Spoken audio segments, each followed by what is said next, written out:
السلام علیکم ورحمۃ اللہ وبرکاتہ۔ بسم اللہ الرحمن الرحیم۔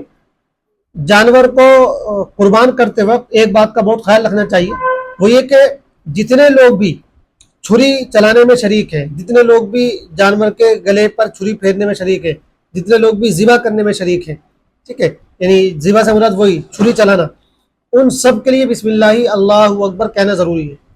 جو لوگ جانور کے پاؤں وغیرہ پکڑے ہوئے ہیں، جنہوں نے باندھ رکھا ہے، جو اس کو قبضے میں کیے ہوئے ہیں، ان کے لیے تو پڑھنا ضروری نہیں ہے، لیکن جتنے لوگ گردن پہ چھری پھیرنے میں شریک ہیں وہ سب کے سب بسم اللہ پڑھیں گے، بسم اللہ اللہ اکبر۔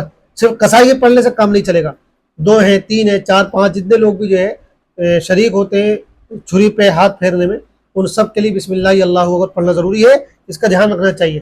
اگر کوئی بھول گیا اتفاق سے پڑھنا تو کوئی ایسی بات نہیں ہے، جانور تو قربان ہو جائے گا، حلال ہو جائے گا، لیکن جان بوجھ کر نہیں چھوڑنا چاہیے۔